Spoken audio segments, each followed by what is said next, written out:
नमस्कार, आपण पाहत आहात मराठवाड्यासाठी पीसीएन न्यूज एक पाऊल प्रगतीकडे। आता पाहूया दिवसभरातील ठळक घडामोडी। मागच्या वर्षी शिवसेना पक्षात फूट पडली। एकनाथ शिंदे यांच्यासह अन्य शिवसेनेच्या नेत्यांनी भाजप सोबत जात सत्ता स्थापन केली। नंतर त्यांनी शिवसेना पक्षावर दावा केला। या सगळ्या घडामोडीत महाविकास आघाडीचे सरकार कोसळलं। त्यानंतर यंदाच्या वर्षी राष्ट्रवादीचे वरिष्ठ नेते अजित पवार यांनी युती सरकारमध्ये सामील होण्याचा निर्णय घेतला। अजित पवार शिंदे सरकारमध्ये जात उपमुख्यमंत्री झाले। या सगळ्या गोष्टी आठवण्याचं कारण म्हणजे राष्ट्रवादीचे प्रदेशाध्यक्ष जयंत पाटील यांनी केलेलं विधान। जयंत पाटील यांनी महायुती, भाजप आणि मित्र पक्षाबाबत एक महत्त्वाचं विधान केले। आधी यूपीए सरकारच्या काळात जरी मनमोहन सिंग हे पंतप्रधान असले तरी मित्र पक्षाच्या म्हणण्याला अर्थ असायला घटक पक्षानं मांडलेली भूमिका मित्रमंडळाच्या बैठकीत लक्षात घेतली जायची। आज मात्र तसं दिसत नाही। महायुतीतील इतर पक्षासाठी धोक्याची घंटा आहे। भाजप सोबत असलेल्यांना संपवतो। शिवसेनेचे तेच झाले। आता जे सोबत आहेत त्यांना भाजपमध्ये विलीन करायला सांगतील। शिवसेनेच्या बाबतीत तेच झालं। शिवसेना ऐकत नाही म्हणून त्यांचे उमेदवार पडले गेले, असं जयंत पाटील म्हणाले। आधी यूपीए सरकार असायचं, एनडीए सरकार असायचं, आता मोदी सरकार आहे। आता इतर मंत्र्यांचे अधिकारच नाही। लोकांना कोण मंत्री आहेत तेच माहित नाही। भाजप म्हणतंय येत्या निवडणुकीत आम्ही 400 पेक्षा जागांवर जिंकू। असं झाल्यास इतर पक्ष ते शिल्लक ठेवणार नाहीत आणि भाजपच डॉमिनन्स वाढेल, असं जयंत पाटील म्हणाले। जाती धर्मात तेढ निर्माण करून त्यावर आपल्या राजकीय पोळा भाजण्याचं षडयंत्र आहे। मराठा समाजाला आरक्षण देताना ओबीसी समाजाच्या भावना लक्षात घेतलेल्या पाहिजेत। केंद्रात आणि राज्यात भाजप शासित सरकार असल्यानं 50%च्या वर आरक्षण देण्यासाठी घटनेत दुरुस्ती करणं त्यांच्यासाठी अवघड नाही। जातनिहाय जनगणना करण्यासाठी सरकार का घाबरत आहे हेच कळत नाही, असा सवाल जयंत पाटील यांनी विचारलाय।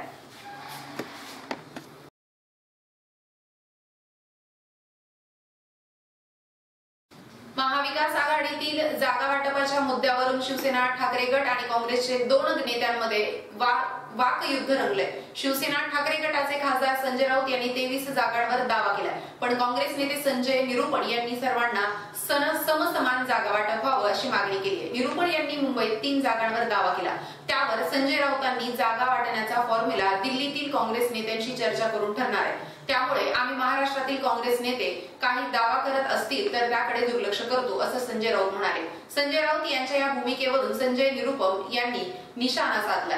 निरुपम यांनी ठाकरे गटावर जोरदार निशाणा साधला। स्थानिक नेत्यांशी बोलणार नाही हा संजय राऊत यांचा अहंकार आहे, असं प्रत्युत्तर संजय निरुपम यांनी दिलं। संजय राऊत यांनी काल जे वक्तव्य केलं त्याबद्दल त्यांना आज समजलं असावं की त्यांनी चुकीचं वक्तव्य केलं आणि काँग्रेसची मुंबईत ताकद आहे, असं संजय निरुपण म्हणाले। इथं शिवसेनेचा एक नेता ज्याच्यावर ईडीची कार्यवाही सुरू आहे तो या परिसरात फिरतोय, उमेदवारी जाहीर झाल्याचं सांगतोय, तो खिचडी घोटाळ्याचा आरोपी आहे। 1,60,00,000 रुपये चेकनं लाच घेतली, त्याची चौकशी सुरू आहे। EOW चौकशी करतोय। ईडी कधीही कारवाई करू शकते, मग काय तुरुंगातून उमेदवारी देणार का, असा खोचक सवाल संजय निरुपम यांनी केला। संजय राऊत यांनी पत्रकार परिषद थांबवायला हवी। काँग्रेस नेत्यांना सल्ले देऊ नका। शिवसेनेचे नेते जे सध्या राहिलेले आहेत ते कधी पळून जाणार हे संजय राऊत यांनाही माहित नसेल। शिवसेना मुंबईत एकही खासदार काँग्रेस शिवाय निवडून आणू शकत नाही, अशा शब्दात संजय निरुपण यांनी निशाणा साधला। संजय राऊतांनी सामनाच्या वृत्तपत्रात लिहून काँग्रेस आणि राष्ट्रवादी काँग्रेसचं नातं बिघडवलं।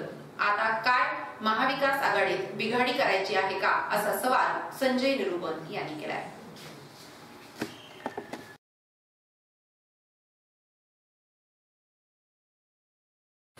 एसटी बस व मोटरसायकलच्या अपघातात एक जण मयत तर दुसरा इसम जखमी झाला होता। मात्र या अपघातात एसटी चालकाऐवजी मोटरसायकल चालकावर पोलिसांनी गुन्हा दाखल केल्यानं संतप्त झालेल्या नातेवाईकांनी अपघातात मयत झालेल्या तरुणाचा मृतदेह जामखेड खर्डा रोडवर आणून ठेवत रास्ता रोको आंदोलन केलं।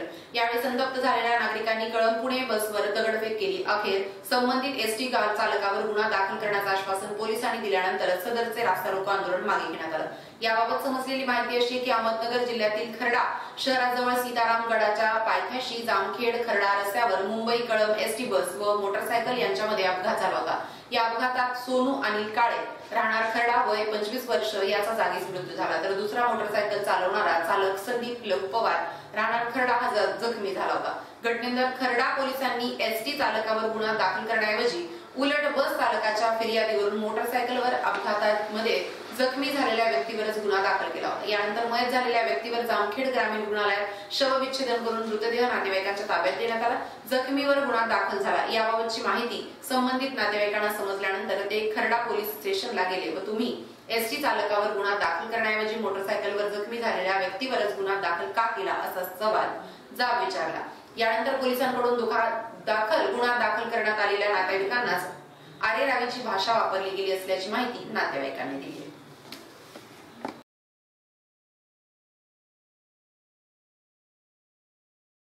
यज्ञसेवा परिवार परळी योजनाच्या वतीनं आज 31 रोजी सामूहिक श्री सूक्त हवनाचं आयोजन करण्यात आलं।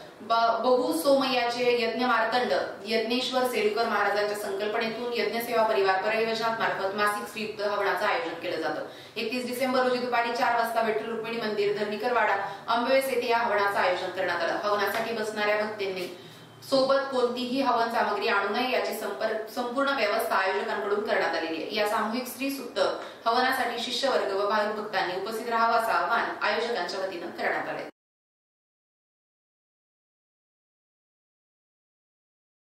एलपीजी गॅसवरील आपली सबसिडी बंद होईल म्हणून गॅस केवायसी साठी परळी येथील एजन्सीवर ग्राहकांच्या मोठ्या रांगा लागल्या आहेत। 31 डिसेंबर ही अंतिम तारीख असल्यानं ग्राहकांची केवायसी साठी मोठी तारांबळ उडाली असून परळी येथील गॅस एजन्सी कार्यालयावर ग्राहकांच्या मोठ्या रांगा लागल्या। 26 नोव्हेंबर ते 31 डिसेंबर दरम्यान आपल्या गॅसची केवायसी करून घेण्यासाठी आधार कार्ड, गॅस बुकिंग कार्ड घेऊन आपल्या गॅस एजन्सीकडे संपर्क करून घ्यावा असं आवाहन गॅस कंपनीच्या वतीनं करण्यात आलं होतं। याच अनुषंगानं गॅस धारक हे केवायसी करिता आधार कार्ड, गॅस बुकिंग कार्ड घेऊन आपल्या गॅस एजन्सी ऑफिसला गेल्यावर त्यांची मोठी तारांबळ उडते।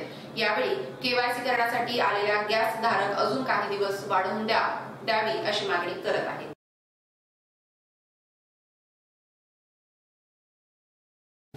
भीमा कोरेगाव शौर्य दिनानिमित्त शौर्य स्तंभास अभिवादन कार्यक्रम व मोटरसायकल रॅलीचं आयोजन करण्यात आलं। या कार्यक्रमाला महाराष्ट्रातून लाखोंच्या संख्येने सहभागी व्हावं असं आवाहन वंचित बहुजन आघाडीचे युवक नेते ऋषिकेश वाघमारे यांनी एका पत्राद्वारे केले। भीमा कोरेगाव या ऐतिहासिक लढा संपूर्ण जगाला माहित व्हावा।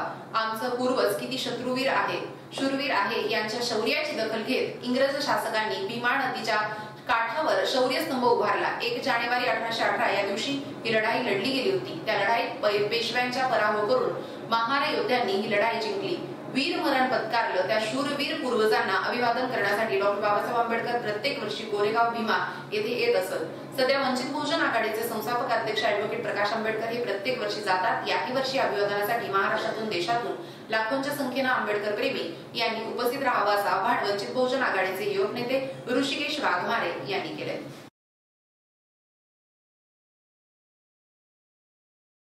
श्री गटेश्वर शिक्षण संस्था घाटनांदूर संचलित श्रीमती कृष्णाबाई देशमुख विद्यालय परळी येथील मुख्याध्यापक बळवंत चव्हाण शनिवारी 30 डिसेंबर रोजी सेवानिवृत्त झाले। त्याबद्दल परळी क्रीडा शिक्षक संघटना व विविध शिक्षक संघटनांच्या वतीनं सपत्नीक सत्कार करून निरोप देण्यात आला। शाळेची स्थापना 1990 पासून बळवंत चव्हाण श्रीमती कृष्णाबाई विद्यालय येथे क्रीडा शिक्षक म्हणून कार्यरत होते।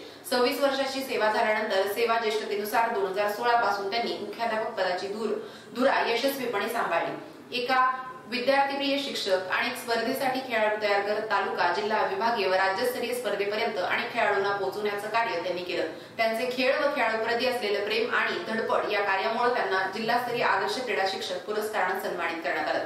मराठवाडा शिक्षक संघ ते मुख्याध्यापक संघ अशा विविध संघटनांमध्ये यशस्वी कार्य करून 30 डिसेंबर रोजी 33 वर्षाच्या प्रदीर्घ सेवेनंतर ते सेवानिवृत्त झाले। त्याबद्दल परळी क्रीडा शिक्षक संघटनेच्या वतीनं त्यांचा शाल, श्रीफळ, पुष्पहार देऊन सपत्नीक सत्कार करत पुढील आयुष्यासाठी शुभेच्छा देण्यात आल्या। यावेळी ज्येष्ठ क्रीडा शिक्षक अमर देशमुख, विष्णू खंदारे, क्रीडा शिक्षक संघटनेचे तालुका अध्यक्ष शिवाजी मुंडे, शहराध्यक्ष विलास आरगडे, राष्ट्रवादी शिक्षक संघटनेचे अध्यक्ष अजय जोशी, उपाध्यक्ष बाळासाहेब हंगरगे, अतुल दुबे, विजय मुंडे, यशवंत कांबळे, चंद्रकांत चाटे आदी क्रीडा शिक्षक उपस्थित होते।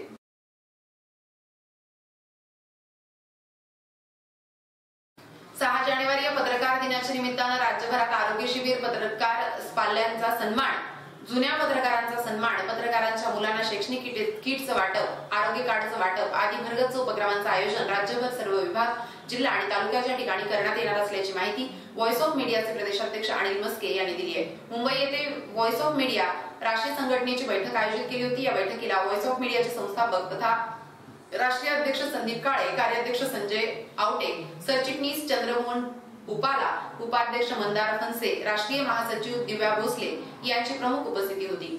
आंतरराष्ट्रीय राष्ट्रीय पातळीवर संघटनेची असलेली वाटचाल यावर सर्व राष्ट्रीय पदाधिकाऱ्यांनी विचार विनिमय सर्वांसमोर ठेवला। महाराष्ट्र राज्यात मागील वर्षी संघटनेनं केलेलं काम, आगामी वर्षात संघटनेची वाटचाल कशी असेल या संदर्भात प्रदेशाध्यक्ष अनिल मस्के यांनी सविस्तर माहिती दिली। यावेळी राज्य कोर प्रमुख अनिल मस्के यांच्यासह योगेंद्र दोरकर या राज्य कार्याध्यक्ष अजितदादा कुंकुळकर, राज्य उपाध्यक्ष बालाजी मारगुडे, राज्य कार्यवाहक यास्मिन शेख, राज्य कार्यवाहक चेतन कात्रे, राज्य सरचिटणीस तथा शैक्षणिक सेल प्रमुख विजय चोरडिया, मराठवाडा विभागीय अध्यक्ष मंगेश खाटी, संयोजक संजय पडोळ, मुख्य राज्य कार्यक्रम संयोजक अरुण ठोंबरे, कोकण मुंबई प्रमुख या कोर टीम प्रमुखांची प्रामुख्यानं यावेळी उपस्थिती होती।